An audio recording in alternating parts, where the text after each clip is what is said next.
Right before ending his life, a man spotted a dog on the riverbank guarding a pile of rags. When he got closer, he was stunned to realize what it was. Darian stopped and bought carnations from one of the vendors. "A candle?" an elderly woman quietly asked, pointing to the red glass holders with gilded lids. Judging by the man's face, it wasn't worth pestering him with advice. "Sure," Darian shrugged. "And matches too. Take these, you can't light it with a lighter," the vendor added. Darian shrugged again, took what was offered, and walked on. He usually didn't buy candles and wouldn't have now if the vendor hadn't suggested it. He passed the church indifferently. What would God say about it anyway? Where was this God when a drunken scoundrel thoughtlessly erased a young mother and child from the face of the earth with his car? Where was he when that same scoundrel got a suspended sentence after paying off some amount of money? No, Darian didn't feel any better visiting the cemetery. The faint red glow of the candle only made things more desolate. But where else could he go? Nowhere at all. And that was the worst part. 3 years ago, everything seemed fine. He had a job he loved, good friends, and, most importantly, a family. His wife, Ira, and his son, Cody. That meant he had a life, a future. But the day Ira decided to take their son to the clinic wiped it all away. They were just waiting at the bus stop, and then some maniac decided to speed, ignoring the icy roads, and that was it. The killer wasn't poor, so he got away with a suspended sentence, and Darian didn't even flinch in court while listening to the verdict and the hall's outraged murmurs. "Darian, you can't just let this go. We'll fight. We'll prove he's guilty and make sure he spends the rest of his life behind bars," his friends said. But Darian just shrugged. What was the point? Even if they quartered the one responsible for the accident, would it bring back his wife and son? Would it restore his life? And there was no life anymore. When Darian decided to leave his job, not everyone approved. "You're making a mistake, Darian. Work is your only salvation right now. Being among people, doing your duties. You'll recover faster," his boss said, holding Darian's resignation letter. "I'm fine," Darian replied, "but I don't see any meaning in our work anymore." After sitting for a while at the grave of his wife and son, he half-heartedly cleared some debris, tidied up the fence, and left. Visiting the cemetery didn't bring any peace or positive emotions. It didn't even give life any new meaning. Sure, cleaning, washing, painting the fence in the summer, it all seemed necessary. But why? So that some passerby could look at the photo of a beautiful woman and boy and think, "Wow, they take care of the grave, they remember. What a tragedy happened here." Let them think what they want. Darian got up, touched the cold stone of the headstone, glanced at the faintly flickering red flame of the candle, turned, and walked away. Should he head home? Why? What awaited him there? Nothing. But he didn't head to the bus stop either. He decided to walk. His path led over a bridge. Darian lived on the other side of the big, fast-flowing river, which was particularly turbulent this time of year. The walk to the bridge was tiring since Darian hadn't gone far from home for a long time, only venturing to the nearest shop for essentials. On the bridge, he stopped, leaned on the railing and looked down at the rushing water. "Well, here's the solution to all my problems," he thought melancholically, doubting he'd actually take such a step. Suddenly, he noticed a strange scene by the riverbank. A large dog was anxiously circling something that looked like a heap of rags. Darian's investigator instincts kicked in. It was probably a person. Someone decided to, he thought grimly, and hurried toward the scene. As he approached, Darian saw a young woman curled up on the ground. The dog growled at him menacingly. "Calm down," Darian said. "I won't hurt your owner, but you need to understand that only a person can help here. You're not strong enough." The dog seemed to understand, backed away, and sat a little distance off, watching Darian hopefully. Darian checked the woman's pulse, weak, but it was there. She was alive and didn't seem to have any serious injuries, She wasn't drunk or under the influence, but was unconscious. He lightly shook her shoulder. The woman groaned faintly. "You need a hospital, miss. How did this happen?" "No," she murmured weakly. "Where's Jack?" The dog growled again, but didn't move. "Your Jack is here, but what do you expect me to do? Leave you here? Carry you?" "No taxi will take both of you," Darian said. "I'll get up." The woman tried to rise, but collapsed back onto the ground with a groan. "Leave me." "You've had enough trouble, haven't you?" came a cheerful voice from behind Darian. He turned to see a stocky man in a greasy jacket. "Let's transport her. If it's not too far, of course. Here's my ride." The ride turned out to be a small truck. "Hop in. I'll take you. It won't get any dirtier. The dog can come too." "Great company," Darian muttered, but gratefully loaded the woman into the truck, followed by the dog. At her building, Darian thanked the driver who refused payment, then carried the woman inside while the dog followed. Near the door, he tried to set her on her feet to get her keys, but she sank to the mat, unable to stand. "Well, fine then," Darian muttered irritably, opened the door, let the dog in, and carried the woman inside. He took off her dirty coat, laid her on the couch, and turned to the dog. "So, what should I do with the two of you? You seem much livelier than your owner, but you can't tell me anything.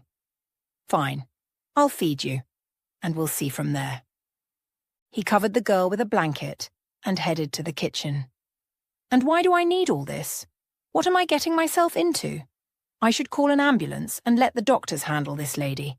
Otherwise, if she dies here, I'll have to answer for it. Who knows? Maybe she did swallow something. There aren't any injuries, just some scratches, and those don't cause unconsciousness," he thought irritably. When the simple bachelor meal was ready and had cooled a little, he poured a full bowl and called the dog. "Jack, come here, eat. You're probably hungry. Don't worry, your owner will be fine when she wakes up. If that happens," he muttered, then caught himself under the dog's grateful gaze. "Enough, Darian. You did a good deed. Now don't regret it. You, of all people, should understand what people go through. Maybe something happened to this girl that broke her just as badly as it broke you. You're a grown man and she's barely 20, hanging on by a thread. She'll wake up and tell her story. For now, let her sleep. Come on, let's get you cleaned up too," he said, leading the dog to the bathroom.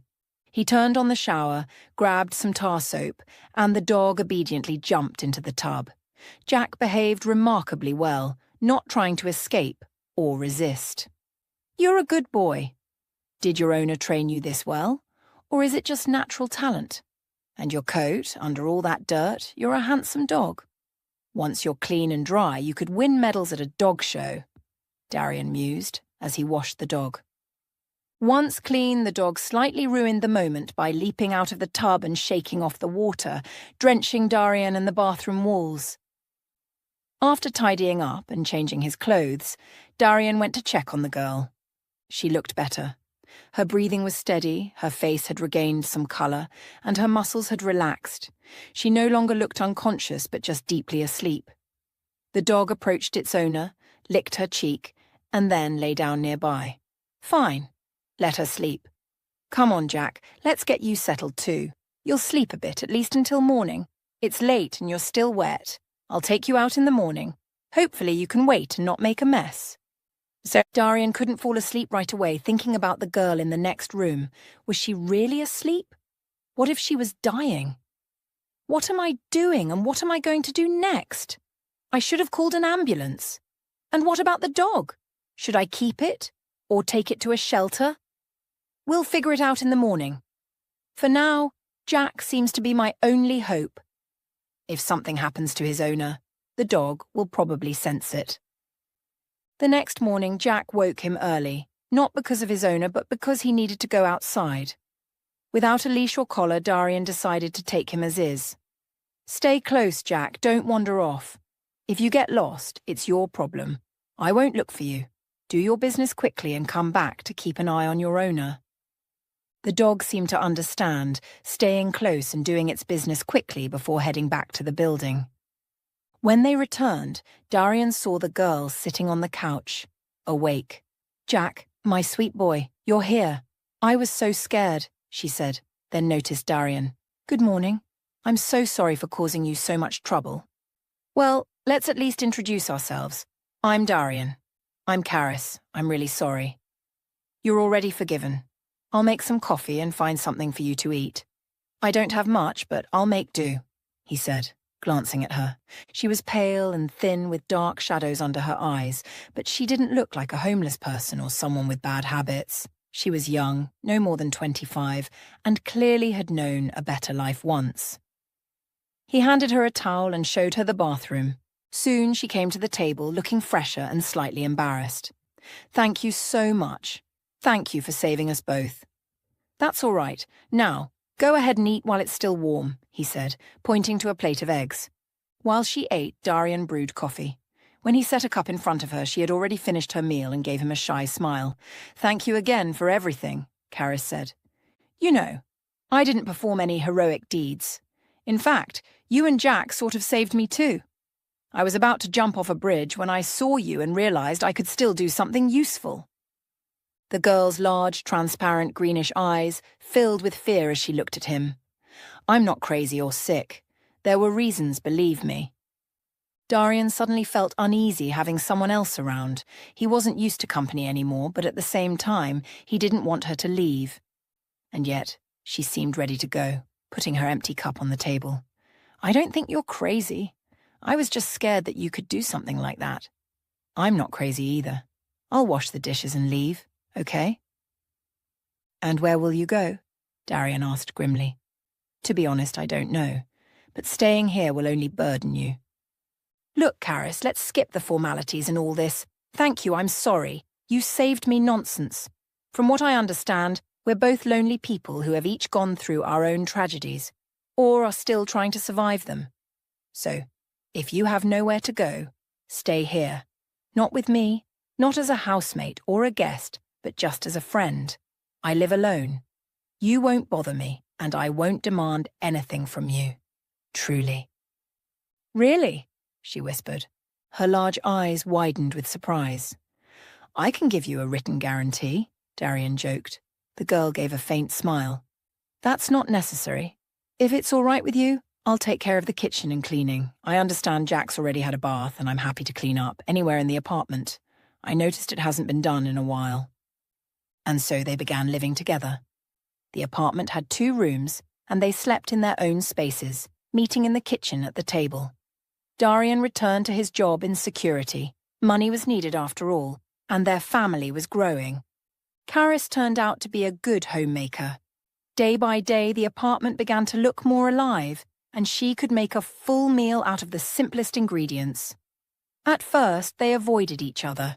Karis would eat while Darian was out, and when he came home, she would quietly set the table, wish him a good meal, and leave. At the time, that arrangement suited Darian. His grief was still raw and he was used to solitude.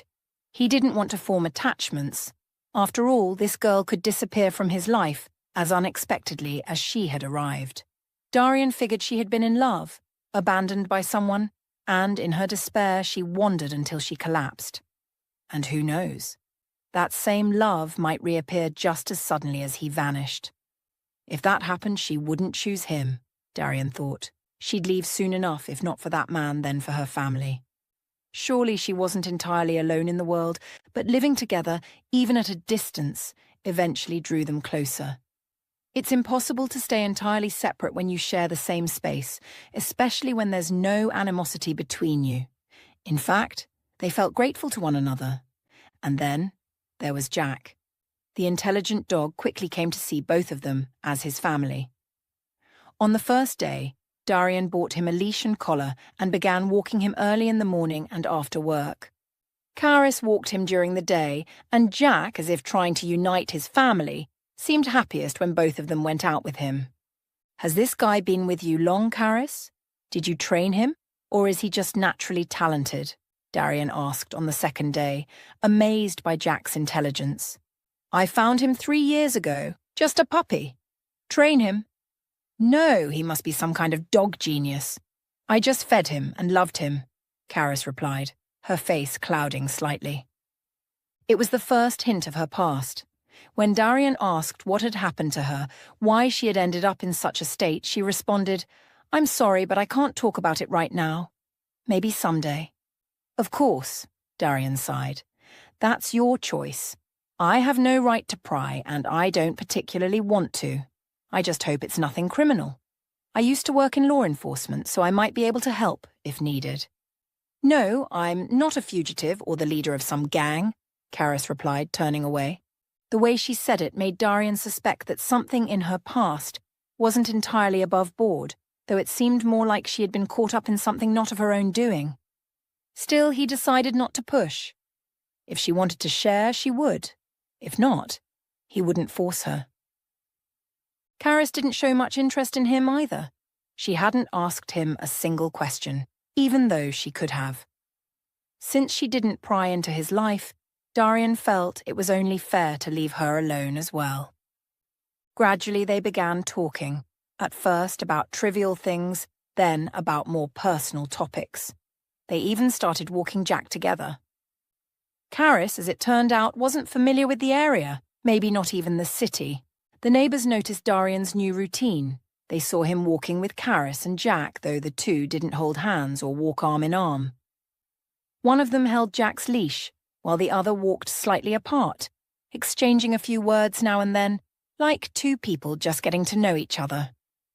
And in truth, that's what they were. But the neighbours had already formed their opinions. They were happy to see Darian, who had been crushed by tragedy, begin to change. He had seemed like a shadow of himself after losing his wife, but now he looked tidier, more alive. "Good for him," people murmured. "It's about time. Sure, his grief was great, but life goes on." Karis overheard bits of these conversations, which embarrassed her. She didn't know how to react. Perhaps Darian really did need a relationship, but she wasn't sure she could ever be with someone again. And the thought of having to wander again, searching for a place to live, scared her. Darian, meanwhile, realized that their cohabitation was taking on a strange form. He also understood that he no longer felt indifferent toward Karis. How to broach the subject, though, he didn't know. Jack, as usual, came to the rescue. One day, the dog found a ball somewhere. A simple children's ball with a funny face drawn on it with marker. Jack began chasing it around the room. Darian took the ball from him, squeezed it in his hand, and sank into a chair, covering his face with his hand, his expression twisted with pain. He had thrown away all of Ira's and Cody's belongings. He simply couldn't bear to look at them. And now this ball, with the little face his son had drawn on it, had rolled somewhere and been found by Jack. Darian felt a light hand on his shoulder. "Darian," Karis said softly. She didn't know what else to say in such a situation, nor did she fully understand what the situation was. Jack's warm snout rested on Darian's knee. The dog, sensing his owner's emotions, was trying to comfort him in his own way. Darian stroked the dog and began to speak, looking into Jack's loyal brown eyes. He didn't want to raise his face to Karis. He didn't want her to see his tears because, after all, men don't cry. "You probably think I'm like this because my wife left me, won't let me see the kid and all that. Just another sob story you'd see on a talk show. But I'd be happy if it were that simple, that ordinary. Let them have cursed me, disappeared anywhere, but lived. But they're gone. Do you understand? They're gone. In the morning we were together.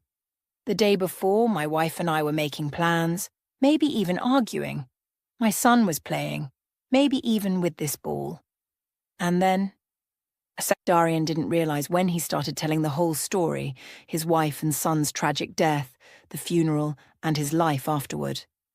Tears streamed down his face, a torrent of long repressed grief. These tears were freeing, easing. People had told him at the funeral and the memorial service, "Cry, Darian, let it out. It'll help." But he hadn't been able to. The tears wouldn't come, and now, in front of this almost stranger, they flowed freely, and he wasn't ashamed. These weren't ordinary tears. They were the release of a sorrow deeper than anything imaginable. Karis didn't try to comfort him with empty words or react with fear to his outburst. She simply stroked his shoulder and head, murmuring something, not soothing, but compassionate. She cried with him. Her tears seemed to melt the stone that had weighed on Darian's heart. Of course, he hadn't forgotten his loved ones, but their memory no longer crushed him. It became a light that warmed him. Darian suddenly realized that he could be happy, even just because Ira and Cody had been part of his life and would always live on in his memories. After this emotional release, Darian and Karis grew closer. Their closeness wasn't physical. It was the sense of being kindred spirits. Their conversations became more open and relaxed. Darian thought this might prompt Karis to open up about her own past, but she didn't. Sensing this tension, one evening, she said, "I understand that now I should tell you about myself, about my struggles, and why I ended up in such a state, but I can't. Not yet. I don't even fully understand what happened or how I ended up like this. What's my fault? How do I go on? Maybe one day?" "I'm not rushing you or pressuring you," Darian replied. "I'd like to know more about you, but even if I never do." Karis remained silent, her face sad, her dark lashes lowered. Seems I've fallen in love, Darian thought. But it wasn't with elation, just a quiet joy. He couldn't resist, and gently brushed the corner of her lips with his own. Her reaction startled him. She flinched as if he had struck her. "Sorry, Karis, it was an accident," he said hastily, leaving the kitchen and leaving her alone. "Well done, Darian," he scolded himself. "She doesn't need you in any capacity, and here you are complicating things. Congratulations, now you've made things awkward for both of you." It was time to take Jack out for a walk. In the hallway, Darian noticed Karis's small bag on the table. Unable to resist, he opened it and pulled out her passport, but he only had time to read the name. Karis Delaney. Hearing Karis coming out of the kitchen, he quickly returned the document to its place. "I'm taking Jack for a walk. You're not coming?" he asked, trying to keep his emotions in check. "No, I'm cooking dinner. Don't be too long. It'll be ready soon," she replied evenly, clearly as affected by their earlier moment as he was. After dinner, Karis approached Darian and kissed him lightly on the cheek, as if to apologize. Without looking at him, she retreated to her room. That night, Darian couldn't sleep. When he finally drifted off near morning, a nightmare woke him. A dark, looming figure blocked the light, closing in and suffocating him. Awake, he noticed Jack wasn't in his usual spot by the bed. He heard the dog whining in the hallway. "You're awake? Need to go out?" "All right, I'll get dressed," Darian muttered as he left the bedroom. But in the hallway he saw Karis fully dressed, ready to leave. Jack lay between her and the door, as if blocking her way. "You're already up. Let's walk the dog together," Darian said. Karis sat on the table and burst into tears. "Forgive me, Darian. I wasn't going to walk the dog. I was going to leave. Jack must have realized and wouldn't let me. But I can't stay. Please understand." "What happened? Did I upset you?" Darian asked, taking her hand. No, not at all. It's me. You do so much for me, and I can't even tell you what happened to me, why I'm like this. I can't lie, but I also can't tell the truth. I'd rather leave. Remember me as an ungrateful fraudster." "That's too much," Darian replied. "Why are you so desperate to run away? Why are you afraid to tell me? We agreed. You don't have to say anything if you're not ready." "I can't, but I also can't not tell you, don't you understand? You're more than just a friend to me. I think I feel something entirely different for you, and I can't keep hiding things from you." "Then don't hide anything. Here's what we'll do. You wash up, I'll get dressed, and we'll walk Jack. The dog shouldn't suffer because of your secrets. Then we'll come back, sit at the table, and you'll tell me everything." After walking Jack, Karis and Darian went to the kitchen. Karis busied herself making tea. "I don't even know where to start," she said with a hint of despair. "Try starting at the very beginning," Darian suggested with a smile. "Yes, of course." "Well, the beginning of my life was pretty normal, like everyone else's. There's not much to tell. My parents had 2 daughters, me and my younger sister, Rhea. Caris paused, her voice faltering as memories flooded back. She could almost hear the voices of her family again, her father's stern commands, her mother's gentle persuasion, and her sister's mocking remarks. Her father used to say, "Caris, I'm counting on you. You're the smart one. What's the point of wasting your time drawing pictures?" Her mother would try to soften the blow. "She does draw beautifully, no one's denying that. But let it be your hobby, Caris. A wonderful pastime." And then there was Rhea's sneering commentary. "Artists? Are you kidding me? Any idiot can draw on a computer in 5 minutes now. Want to spend your life smelling turpentine? Then go ahead and become a painter. I'll hire you as a wall decorator for Dad's company." Their father ran a successful home renovation and design business, which he had built from scratch. Rhea was determined to take over the expanding company and was confident she would eventually lead it. She dismissed Caris's aspirations with disdain. Meanwhile, even when the sisters were in school, their father had begun to see Rhea's lack of potential. By the time she was 15, it was obvious she cared little for studies, family, or the future. "Why do you always favour Caris over me?" Rhea would argue. "Everything is always about Caris. She's the good one and I'm the bad one. It's always been that way." "No, Rhea," their mother would gently counter. "We love you both equally. You had the same upbringing. But just look at Caris. She excels in school. She works toward her goals. And you? We keep getting complaints from your teachers." "Complaints? That's because they want bribes, that's all. They don't care about me or my grades," Rhea retorted. "And of course, you believe everyone but me.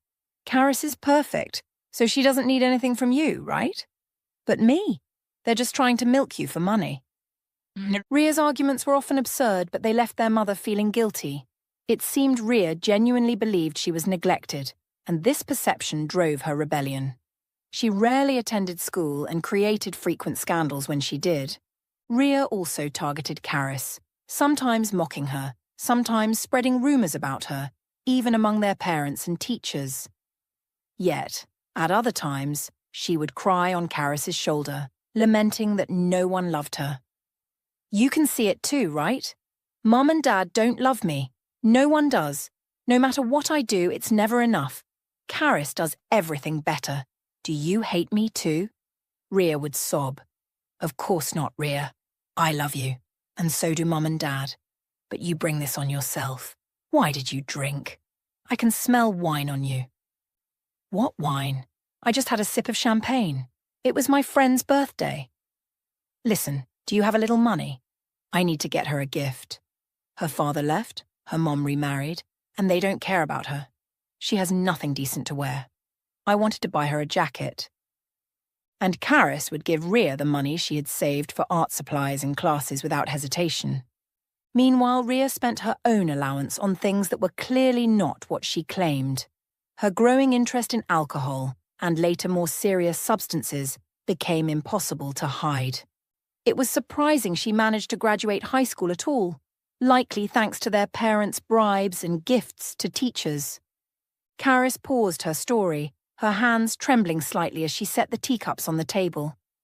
"That was how it started," she said, her voice heavy with emotion.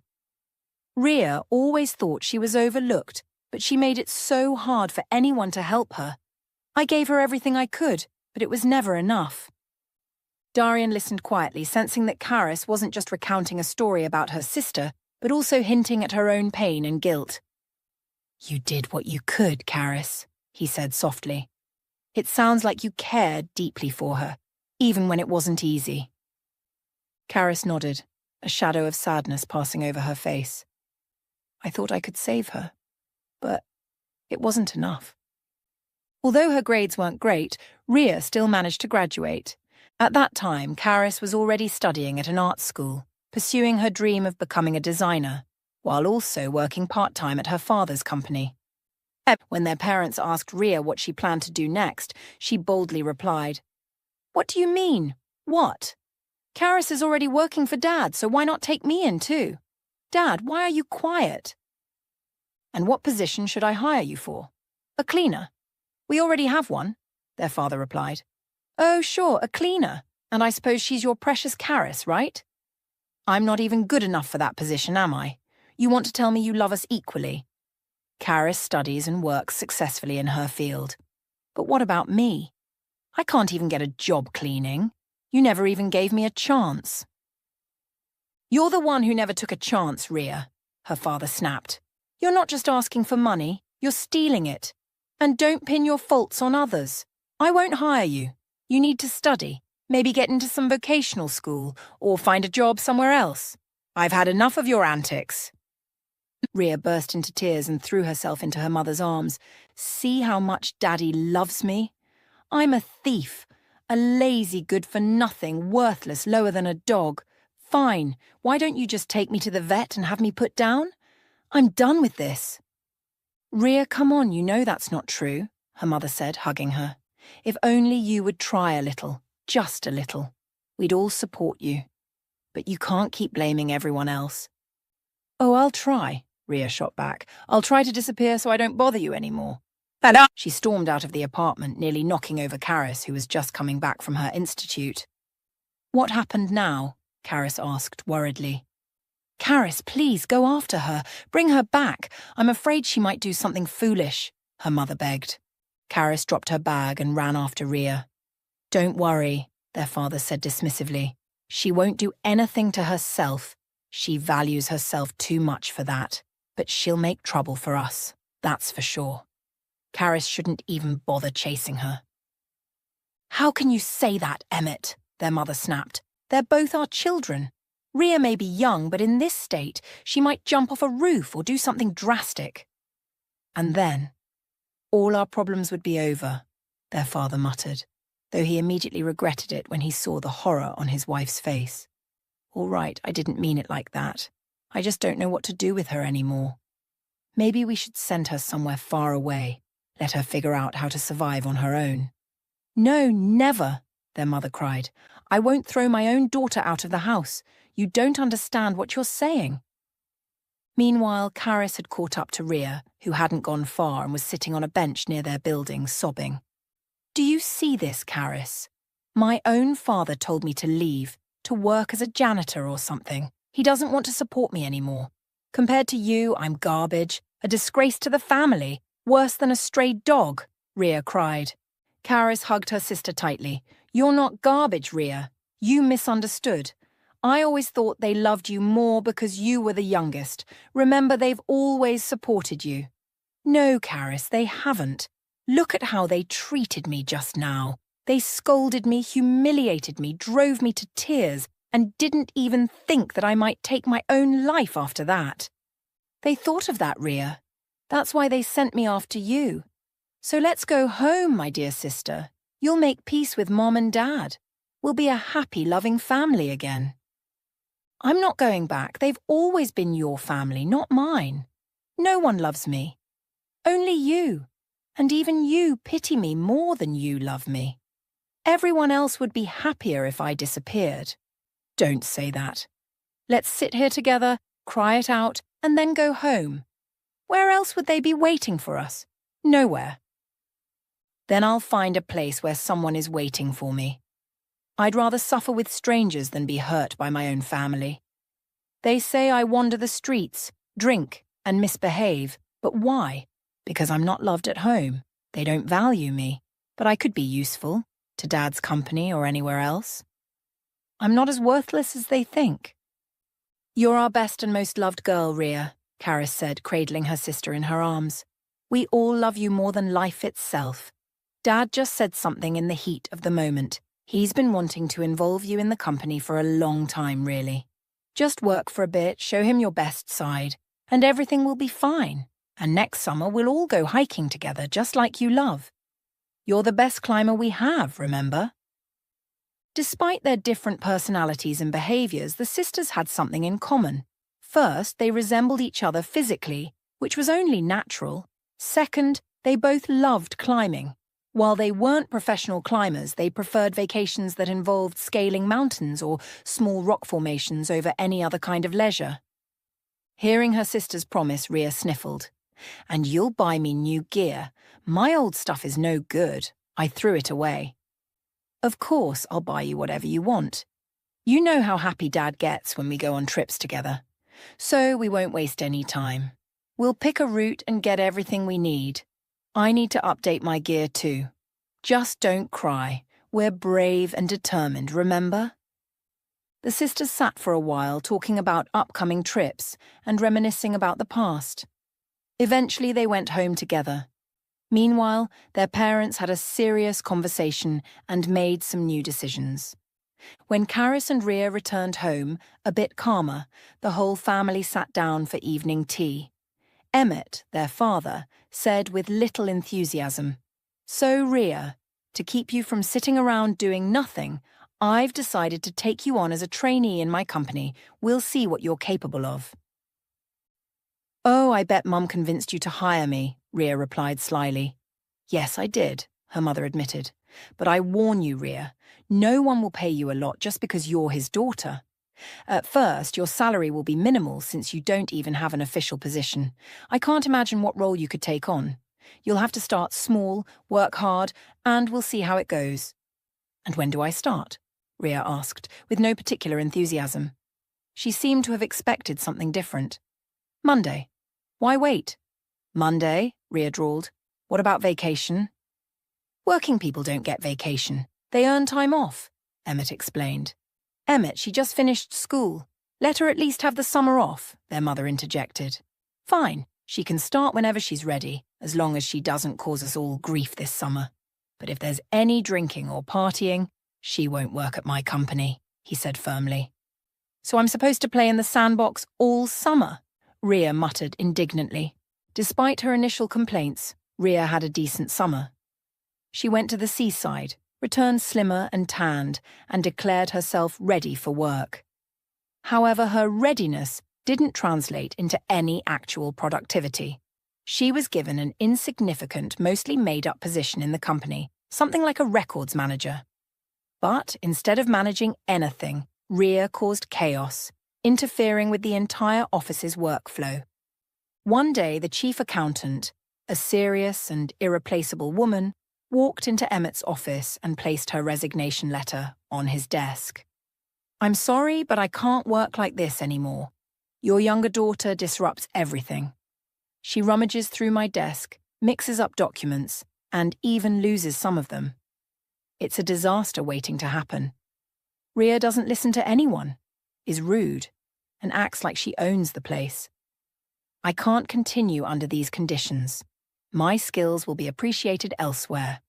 No, Mrs. Farrow, I apologize, please. Continue working as usual. Rhea will no longer be an issue. She's out as of this moment," Emmett said. He informed Rhea of his decision, which caused an uproar of indignation. However, no one paid much attention to her tantrum, not even her mother. Karis merely shrugged and said, "Rhea, I'm sorry, but you didn't make any progress in 6 months. Instead, you managed to turn everyone against you. Let's find you a different job." "Sure, let's go bottle collecting in the trash. That's about all I'm good for, right?" Rhea shot back sarcastically. "I spent 6 months choking on the dust in that office, missed out on so many great opportunities, and even lost my boyfriend to someone else. And for what? Dad's supposed to run a serious company, but it's just a dump filled with losers like you. And he fired me after I worked for pennies?" Karis summarized all this to Darian as she told him her story. "I loved my sister, even though I saw that she was lazy and directionless. I thought she just needed support, someone to guide her onto the right path. But I guess some people need something else entirely." "And did she get her act together?" Darian asked. "Not even close. For a year she moped around, bitter at everyone. When she stayed home, she barely spoke to us, and then she started disappearing for weeks or even months without a word. My parents once filed a missing person report, only to find out she'd been living on the next street with someone. Despite all her antics, I wrote it off as youth and a difficult character. I never imagined Rhea could be truly malicious." "But she turned out to be capable of it?" Darian asked, half asserting, half questioning. "Not just capable, Darian," Karis replied grimly. "But I'm no better. It was difficult for Caris to continue, but she had resolved to be honest to the end. The end of their shared story was not a simple one. It began with Caris falling deeply in love.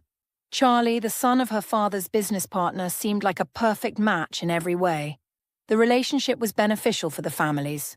But Caris didn't care about that. She loved him wholeheartedly. Her father was thrilled about their relationship, which quickly blossomed into a romance. Only her mother seemed wary of Charlie, sensing that his feelings might not be as sincere as Caris's. When Caris, beaming with joy, announced that Charlie had proposed and they were planning to marry, her mother congratulated her but later asked privately, "Are you sure you're not rushing into this, Caris?" "Why would you think that, Mom?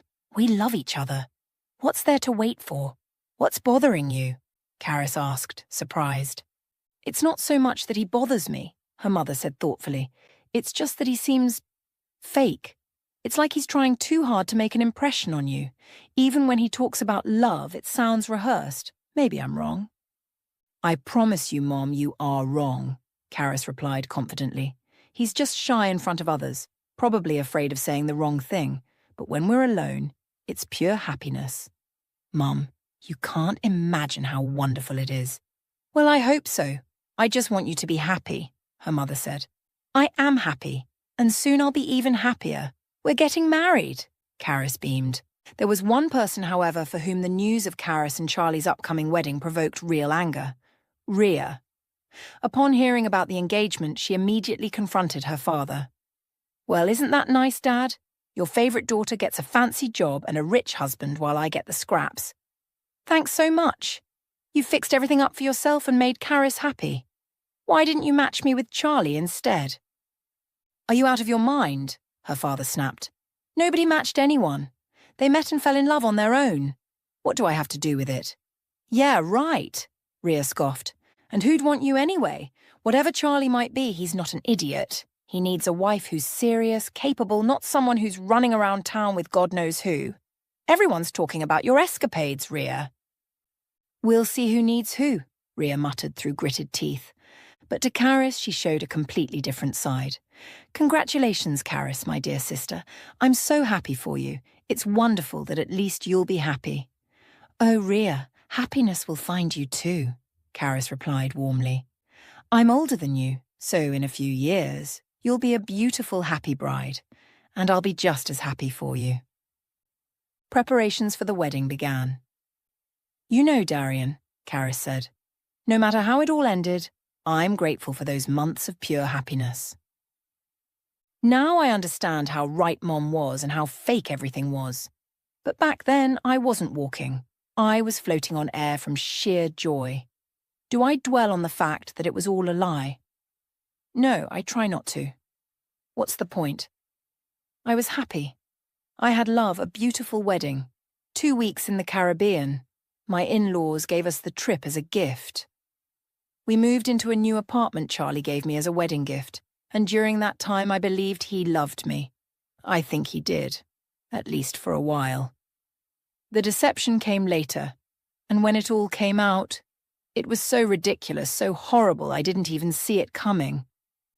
"It was Rhea, wasn't it?" Darian guessed. "Yes," Caris nodded. "My beloved little sister," she continued, her voice heavy with emotion. "It all unravelled like a bad joke. I was living in the new apartment with Charlie when my father called one day, asking me to come to the office early. "I've decided to do something important," he said. "I want to transfer the business to you. You're grown up now, married, and you've proven yourself. You'll do well, and Charlie can help. I'll always be here for support, but it's time to pass the torch." "I don't know, Dad," I said. "I'm leaving for vacation in a day." "Perfect," he replied. "We'll sign everything before you leave, and while you're gone, I'll prepare the rest for the transfer." Rhea wanted to come along for the trip. I'd promised her.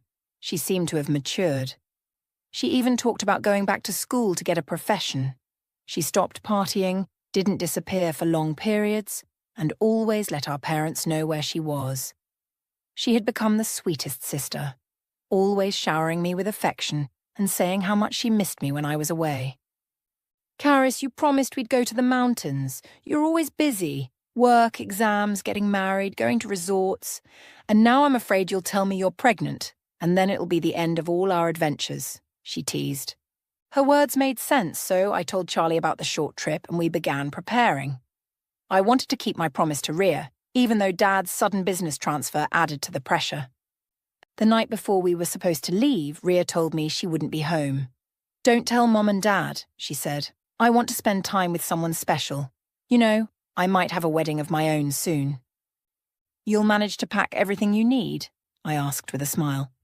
"Of course, Karis, I'm not a child anymore." That evening, I decided to walk to my parents' house. It was a beautiful late spring night, perfect for a stroll. But halfway there, a passing car splashed me with dirty water from a puddle, ruining my new white coat. Annoyed, I decided to return home, change into something else, and drop off the coat at the cleaners before the stains set. Laughing at the absurdity of the situation, I turned back. When I got home, I opened the door and realized Charlie hadn't left yet. She was about to call out to him, to tell him what had happened, when she realized Charlie wasn't alone in their bedroom, and it certainly wasn't a business partner with him. From the room, she heard her husband's familiar murmuring and the soft, happy laughter of a woman, a voice that seemed vaguely familiar. "Oh, Charlie, I've missed you so much. I can't wait for the day when we can always be together," the woman said passionately. Her voice struck Karis as familiar, though the tone was different somehow. Karis stepped closer to the door and saw her husband's back, shielding the woman from view. All she could see were the woman's hands, with perfect nails, wrapped around him. The sight was horrifying. For a moment, it felt to Karis as if she was seeing herself with him. Perhaps that's why the voice and hands seemed so familiar.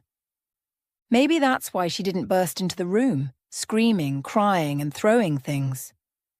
Instead, she quietly left the apartment, softly closing the door behind her. "I couldn't go to my parents," she explained to Darian. "One look at my face and they would have known something terrible had happened. Even the receptionist at the hotel where I went understood that something was wrong. To strangers it didn't matter, but I couldn't face my family like that." I spent the night there, barely slept, and tried to clean my coat. By morning I pulled myself together enough to go to the office, though I don't remember what I told my father the night before when I called him. "And your father?" Darian asked. He was irritated with me. "What's wrong with you, Karis?" he asked. "We agreed on everything, and now you're acting like you don't understand anything again." "I understand, Dad," I told him, "but now isn't the time for this. Let's finalize everything after my vacation." "I don't understand what could be so important on your mind," he grumbled. "But fine, it's not that urgent." I left for home wanting to talk to Charlie. Of course, he wasn't there. It was still working hours. The bedroom gave no sign of anyone else having been there. I thought maybe I should have gone in right away. Confronted him, but I didn't. Karis paused, searching for the words to describe how she felt back then. Maybe I was still holding on to hope, hoping Charlie would explain everything. Lie, even, but convincingly enough that I could move on. But he didn't. "And what did he do?" Darian asked. "He didn't come home at all. He didn't answer my calls. He sent me a text saying he was overwhelmed with work, that he loved me, and wished me a happy vacation. Rhea and I were supposed to leave the next day. Why didn't I cancel the trip? I don't know. Maybe I just wanted to get away. From the house, from everything. Why didn't I tell anyone? How could I?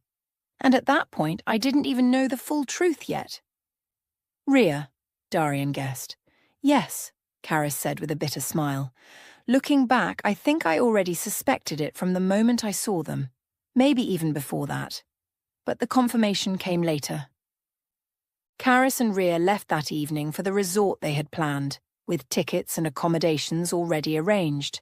Rhea was thrilled, chatting non-stop, excited for the trip she'd been dreaming about.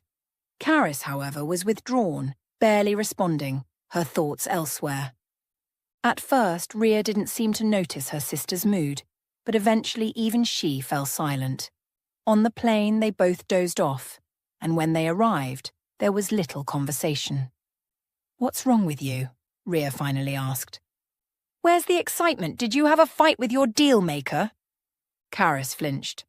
She had never heard Rhea refer to Charlie like that before. She looked closely at her sister but only replied lightly, "No, it's nothing. Just tired and distracted." "And what about Dad's company? Did you sort everything out?" Rhea asked casually. "Yes, it's fine," Karis reassured her. By the time they reached their cabin, both were too exhausted to unpack and went straight to bed. Karis fell asleep quickly, but her dreams were restless and filled with disturbing images she couldn't fully remember upon waking.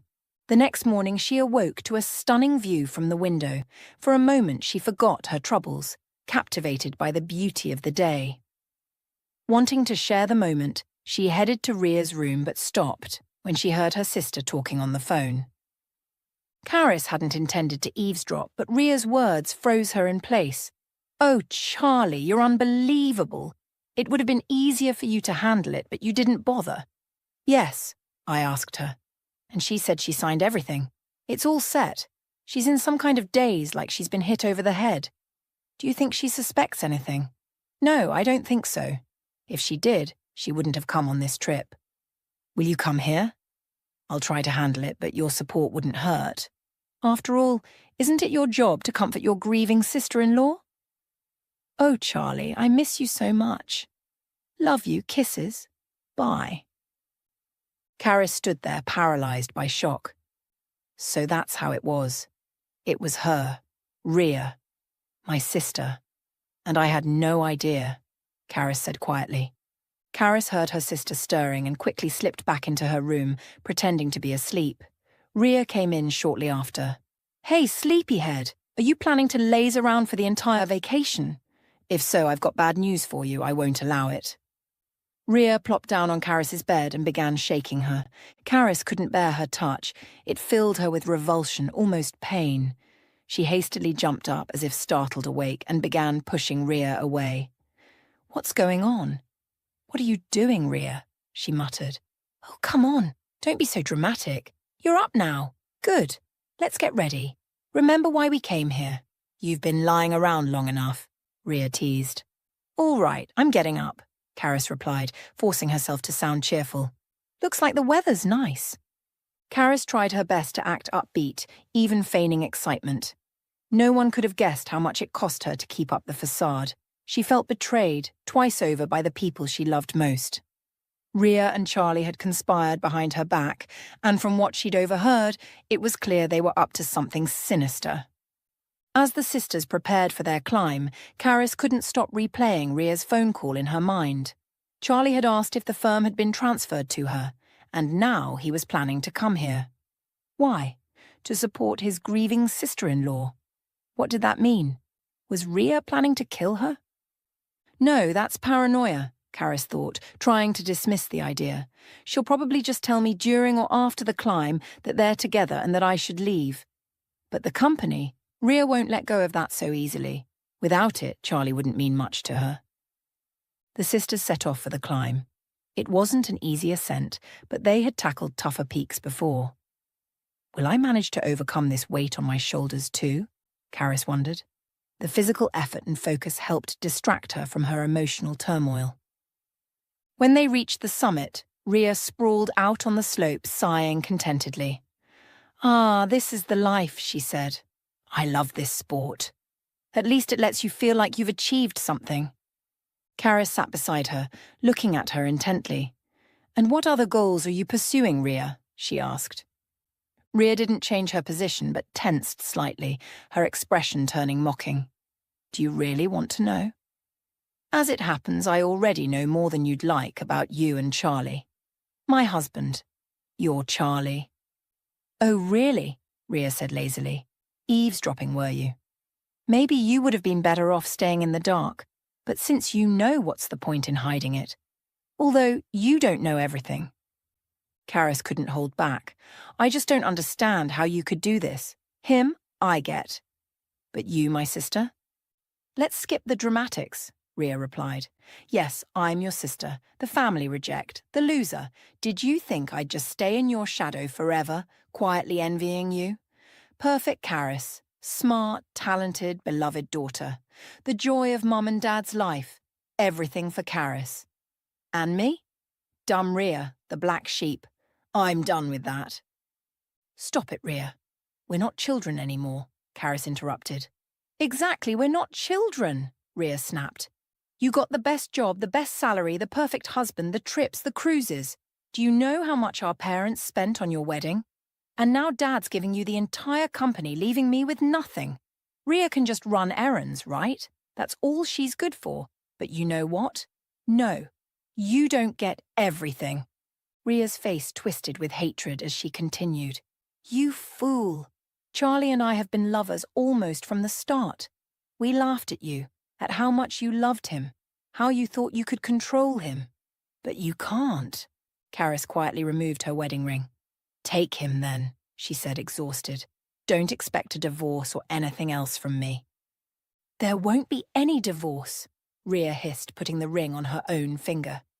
She sprang to her feet like a snake, her arms outstretched, clearly intending to push Karis off the cliff. The drop was steep and littered with jagged rocks. Karis instinctively stepped back, stumbling at the very edge.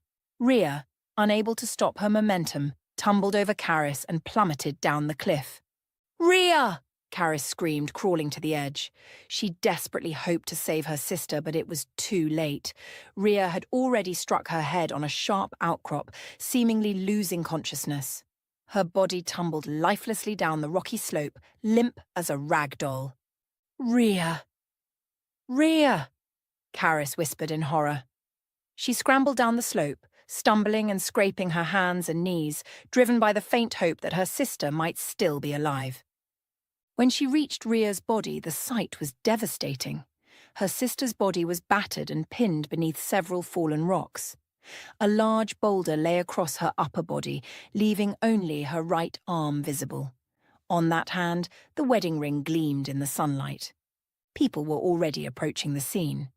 Are you okay? You're bleeding. Were you with her? Do you know her? Someone asked. She's my sister, Karis replied, her voice hollow. It was supposed to be me who died, Karis said, so it's as if I did. And Rhea gets to live.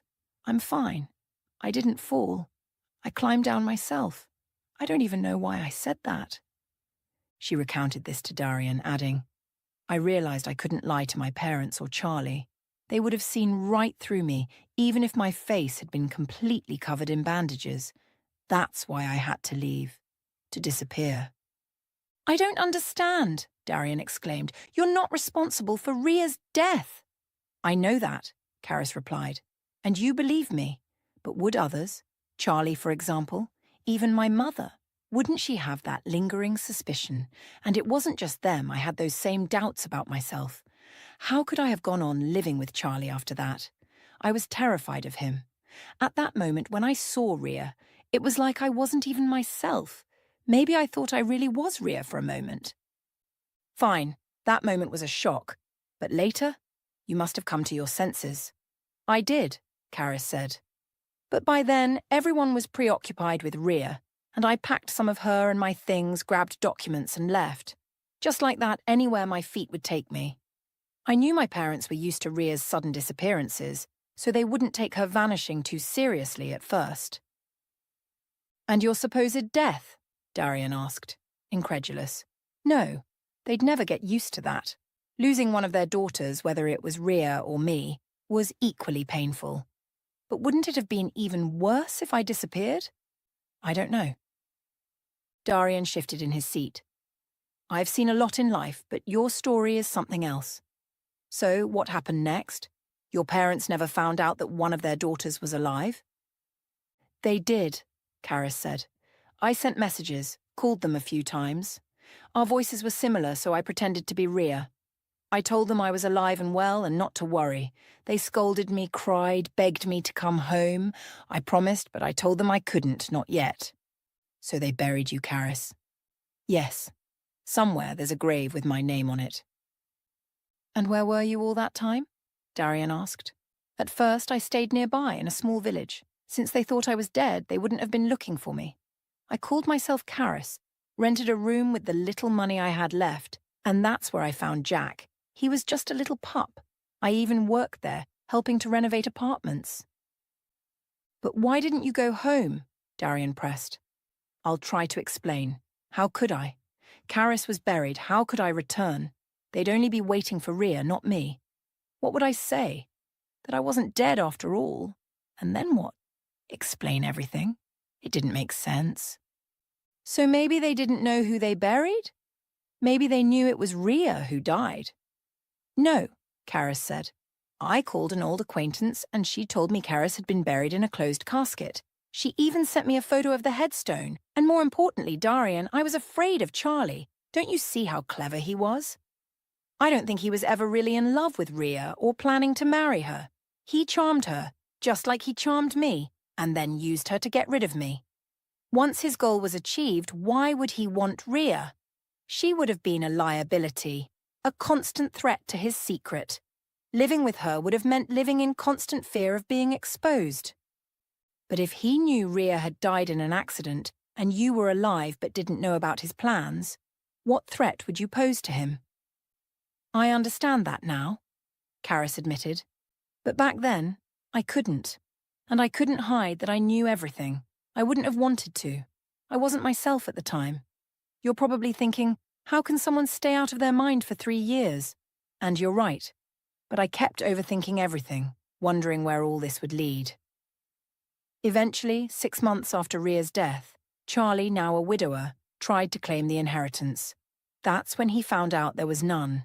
The firm still belonged to my father. That must have been a real blow. If he had found out I was alive, or even Rhea, he might have tried to get rid of us too. I was terrified. And then, I stopped even knowing what I was afraid of. I guess I decided to keep living as a ghost. I thought about pretending to be Rhea and living under her name, but I couldn't. For some reason it felt impossible, Karis said, burying her face in her hands. And then you decided to return and face everything, Darian asked. I did. But how could I go back? I'd wander the outskirts, avoiding anyone who might recognize me. Thank God Jack was with me. And then, well, you know the rest. All right, Darian said decisively. It doesn't matter how it all happened. What matters is fixing it now, and I'll help you. You need to reclaim your identity. But first, we need to deal with the one who started all this. But how? I don't even know how Charlie lives now. You don't need to. I'll handle it. I still have some skills and connections. We'll get him to confess to everything he planned. And what's the point of that? Karis asked. Honestly, none. But at least you'll be safe and everyone will know the truth about his intentions. And who knows? Maybe we'll save someone else's life. I doubt he's changed his habit of eliminating threats. Darian did what he knew best. He tracked Charlie, learned his habits, and found out where he had lunch on weekdays. Charlie had become a wealthy man but remained an outcast, spending most of his time alone. One day, as Charlie sat down at his usual spot in the restaurant and began his meal, a woman approached his table. She sat down and said, "Hello, Charlie, enjoy your meal." The spoon fell from his hand with a clang, and his face turned pale. It was no wonder. He was staring at the very woman he had buried 3 years ago. "So, here I am," Karis said almost softly. "Go ahead, eat. Don't worry, I'm just here to talk." "I understand you're surprised, but things like this happen," Karis said calmly. "How is this possible? Are you Rhea, or—" Charlie stammered, still in shock. "Have you really forgotten what your wife looked like and how she was different from your lover?" Karis asked with quiet reproach. "You buried Rhea. I'm alive, as you can see, not a ghost. Let's drink to that. What do you have here? White wine? I prefer red, but this will do. It's not every day you get news like this." Charlie called the waiter and ordered whiskey, clearly trying to regain his composure. "What does all this mean?" he asked as the waiter left. "I'll tell you, but first, you tell me. What were you planning back then?" "I still don't fully understand what you were trying to achieve," Karis replied. Charlie downed his whiskey in one gulp, eating a bite of food to steady himself. He seemed to be coming back to his senses, though not quickly. "I knew your family was capable of anything, but this is something else. What was I trying to achieve? The same thing everyone wants. Money. My plan was solid. Perfect for me, at least. But you and Rhea ruined everything. I still don't know if it was you or her who messed it all up. I realized, though, that no matter what, I'd lose. And what was your perfect plan? Karis asked, her tone icy. Simple, Charlie said. You'd inherit your father's business, and then, boom, a tragic accident in the mountains. Happens all the time with climbers, doesn't it? Who would be the direct heir, then? Me. It would have been flawless. But then you didn't sign the papers. Do you have any idea what I felt when I realized I had nothing left of my deceased wife? And why didn't you sign them? Because I saw you and Rhea that night, Karis said sharply. I couldn't think about anything else. And you could have died for nothing, Charlie exclaimed. Everything was calculated so perfectly, like clockwork. You'd have inherited the company, and then an accident would have taken care of the rest. But no, you had to ruin everything. And then there was Rhea, thinking I'd marry her. Sure, I might have, why not? But imagine how ridiculous it would have been if, a year later, I'd gone to your father and said, "You'll laugh, but Rhea has passed away too." Charlie chuckled bitterly at his own words, then grew somber. But it didn't work out. You didn't get the company, so I didn't either. The whole plan went to hell. Did you ever think about how rotten that plan was? You used my sister to try to kill me and then wanted to kill her too, Karis said, her voice rising. I already told you, I didn't kill you. And I didn't kill Rhea either. I just told her to make it look like an accident. Plenty of those happen in the mountains, right? I wouldn't have laid a finger on her myself. I would have made it look noble. Maybe even helped your parents out when they were left without children.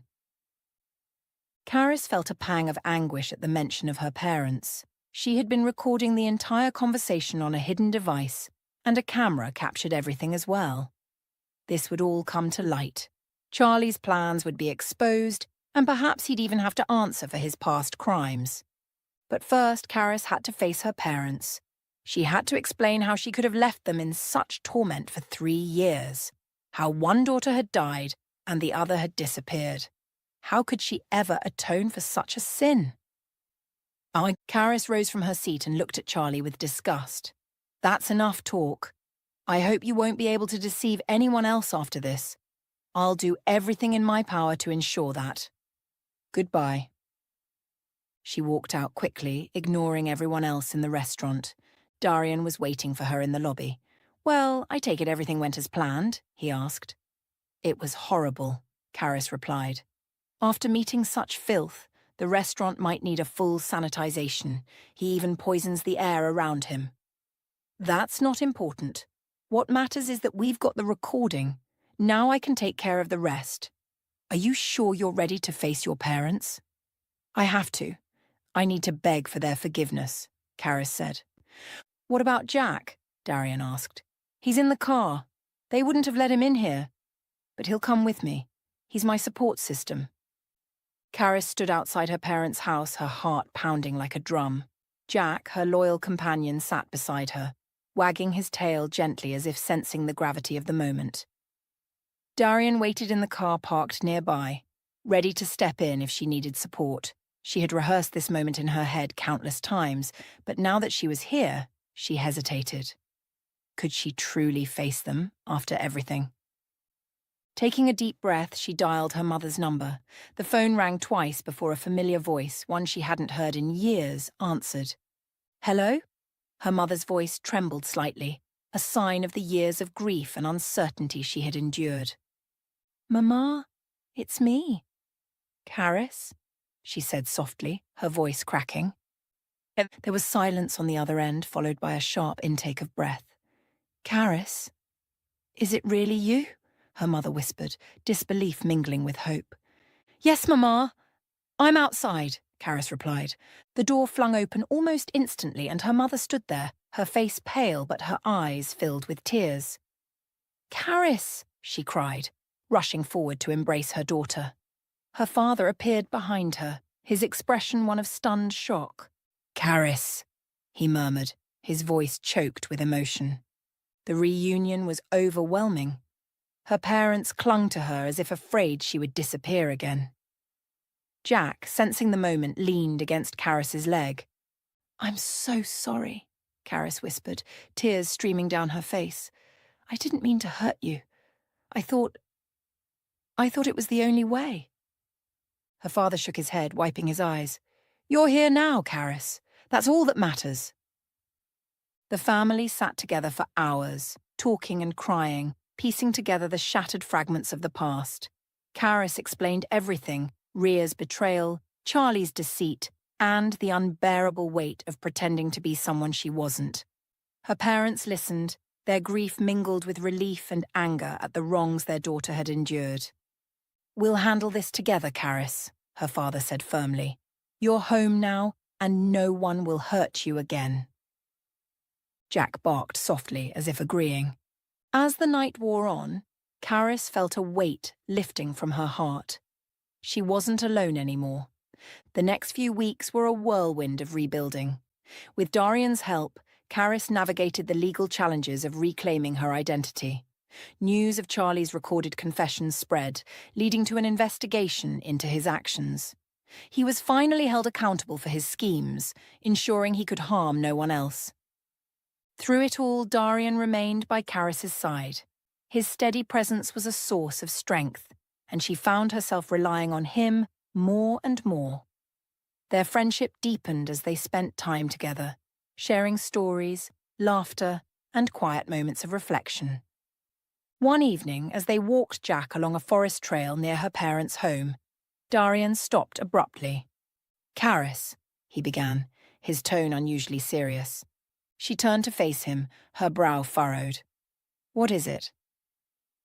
"I've been thinking a lot about everything we've been through. You're an incredible woman, and I admire your strength and courage. But more than that, I care about you, deeply. I'd like us to build a life together if you feel the same," he said, pulling a small velvet box from his pocket. Karis's eyes widened in surprise. "Darian," she whispered, her voice trembling. He opened the box to reveal a simple but elegant ring. "I'm not rushing you," he said quickly. "I just want you to know how I feel." Karis smiled, tears glistening in her eyes. "Darian, you've been my rock through everything. I don't know where I'd be without you. Yes, I want to build a life with you." Jack barked enthusiastically as Darian slipped the ring onto her finger. They both laughed, their shared joy echoing through the trees. For the first time in years, Karis felt a sense of peace. Her past no longer haunted her, and her future was filled with hope. Together, she and Darian walked forward, ready to face whatever life brought their way.